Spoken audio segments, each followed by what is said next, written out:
We've now been joined by our race-winning crew chief for the second duel, Chad Knaus with Jimmie Johnson and the number 48 Lowe's Chevrolet team. And Chad, another strong performance by the team tonight to earn the victory in the second duel after Dale earned the first one. So a really strong night for Hendrick Motorsports. Yeah. And I believe on Sunday they will line up first, second, and third. So just talk a little bit about the race tonight and really your outlook for Sunday. Yeah, we're really excited, obviously. Great performance from Hendrick Motorsports ever since we unloaded down here in Daytona.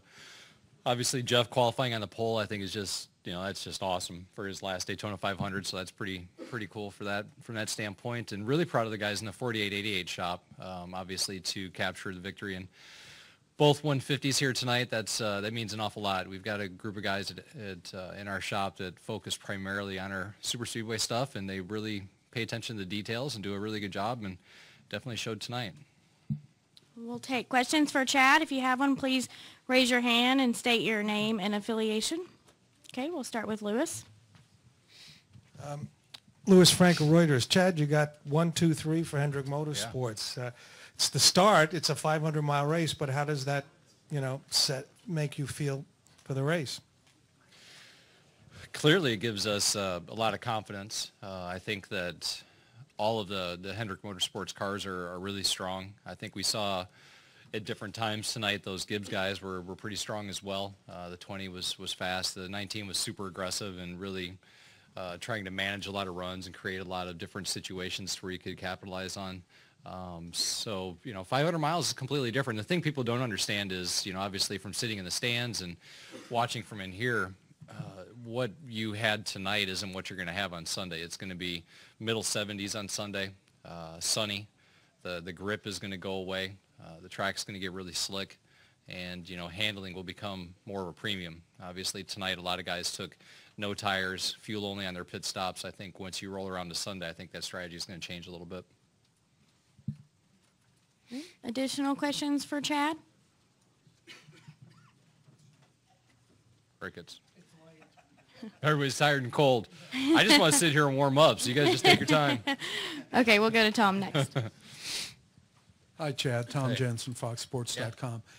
Having won the race and having survived without getting your car torn up like a lot of people do, does your strategy change at all for the next 2 days, and what is that strategy for the next 2 days? It's been developing. Obviously, it was going to be dependent on what happened tonight. We've got a couple of things that we're considering trying in single car runs to see if we can kind of extract a little bit more speed out of the car.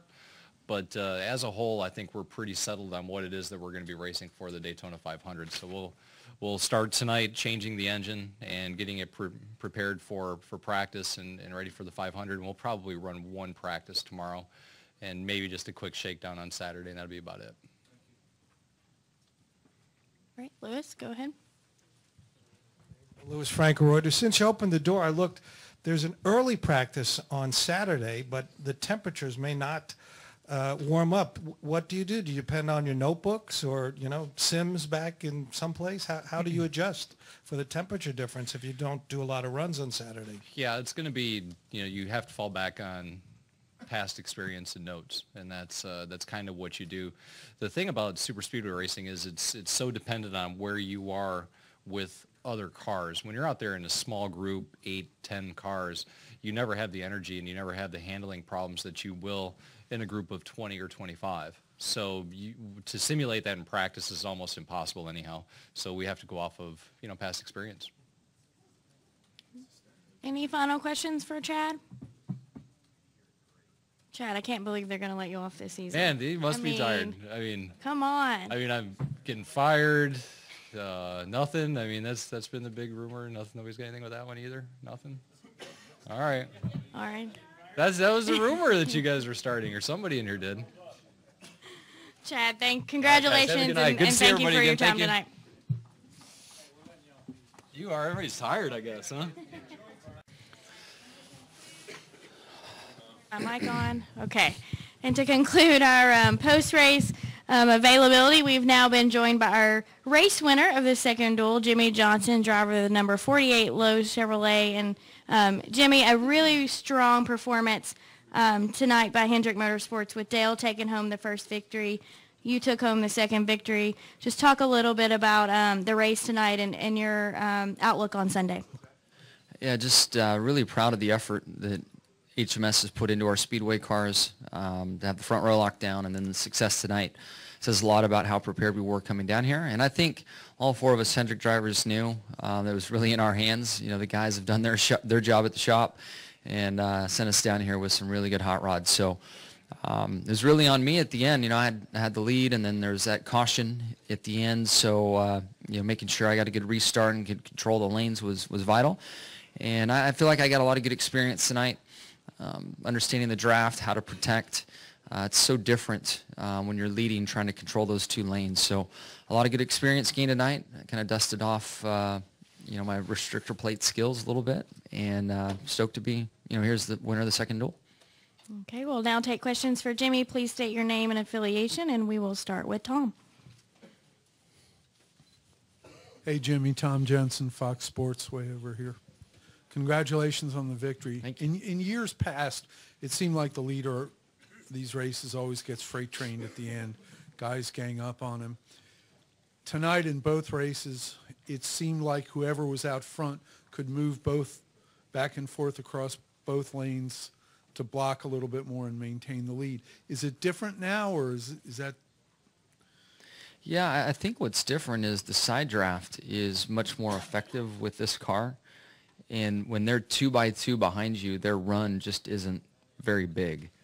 And in my race, especially, I was fortunate that they were 2x2 behind me, and there never was a run strong enough to you know, really worry about. Prior to the caution coming out, the 18 and I were kind of broke away, and I felt like it was a matter of time before he, you know, did what he needed to get some energy and put a run on me. So I was trying to prepare for that and trying to control him and control the gap from my bumper to his bumper. So, you know, that never materialized, but when the final restart happened and they were 2x2, I felt pretty good about my situation just because the side draft is so effective right now. Additional questions for Jimmie? Everybody must want to go home. I like it. Man. Everybody's frozen. All right, we're going to take a couple here. Go ahead. Jimmie, Mike Ashmore from the Trentonian. Did you learn anything from watching the first duel? Yeah, I mean, I thought I learned a little something on restart selection, and then it didn't work for me on the first start. And then I just saw the importance of controlling the lanes as the leader. So that kind of became apparent. And I thought Matt, you know, had the race well in control.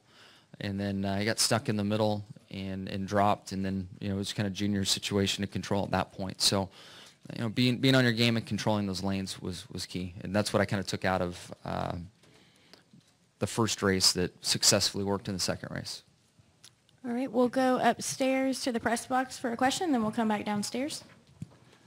Reed Spencer with NASCAR War Service. Jimmie, as aggressively as you had to drive in the chase race at Talladega last year, did that sort of help you tonight and influence anything that you did today? Yeah, I definitely think I learned a lot in Talladega. So I applied that tonight. It was a little different tonight because, you know, I had half the field and half the good cars to really deal with. So the 500, I think, will be much more difficult to control than what we saw in these two races. You know, when you have all the good cars there pushing and pulling and creating those runs, it'll be a little more difficult. But I did learn a lot in Talladega that I applied here. All right, we'll come back downstairs and we'll go to Viv and then Dave. Viv Bernstein, New York Times.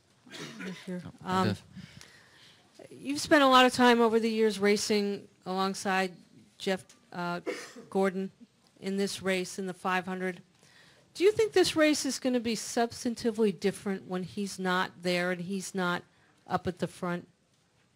Yeah, I think so. I mean, when someone of his caliber isn't on the track, it definitely is going to have a big effect in not only the 500 next year, but the entire season. You know, our sport is going to be different without him there. And then I feel very good about Chase Elliott going in the car. And then we will all have so much fun watching him, grow and mature as a driver and see what he's capable of to, kind of fill in that Jeff space that's there. And I wasn't around to watch the King step down, and some of the other, greats that have been in our sport. So I don't know exactly how it's going to go, but if Jeff Gordon isn't on the track, I mean, that's for 23 years, he's been such a force on the track, and then our sport's going to not necessarily suffer from it, but it's just not the same. It's Jeff Gordon. Great. We'll go to Dave and then Lewis. Go ahead, Dave. Dave Coleman, Milwaukee Journal-Sentinel. You've joked about it a couple of times, how cold it was, but are these the worst, sort of the most miserable conditions you've been in at a racetrack? And does it really affect anything other than when you're cracking beers in victory lane? It's miserable outside the car. In the car, it was really nice. Took about 5 laps for my hands to warm up, and then from then on, it was nice and toasty. But these cold conditions maybe will lull us all into thinking our cars are driving great.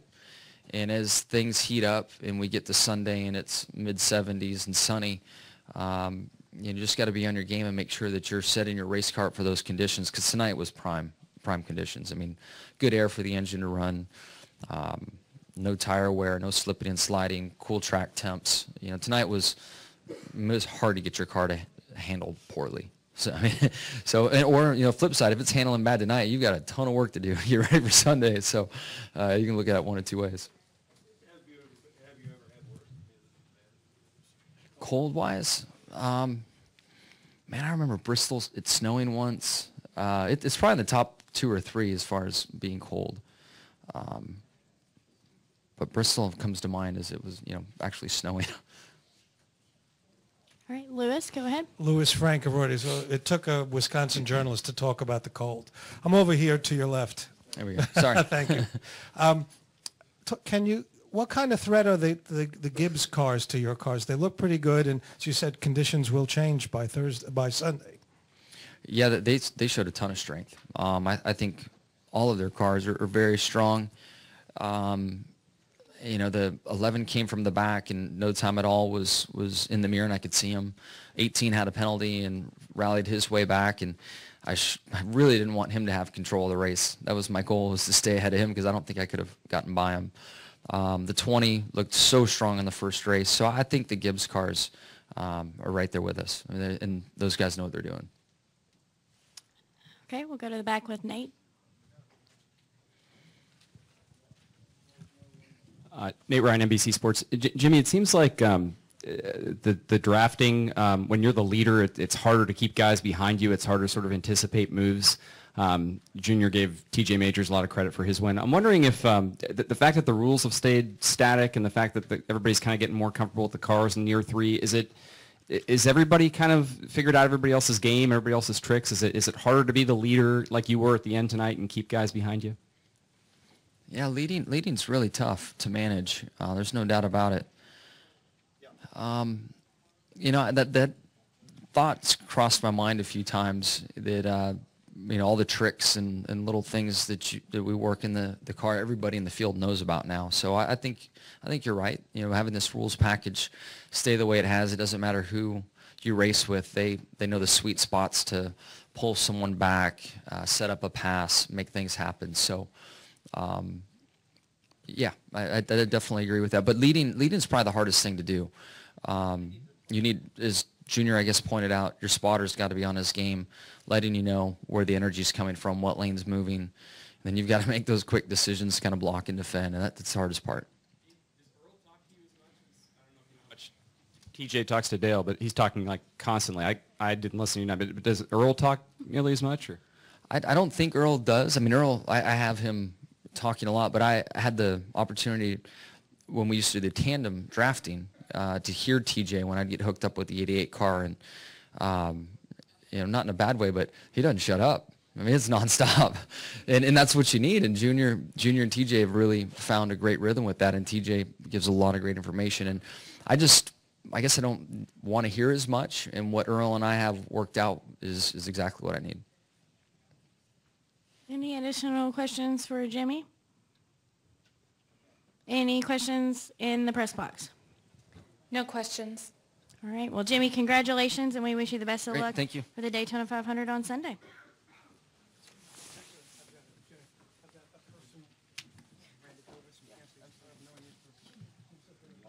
Oh, he's right here. Is he?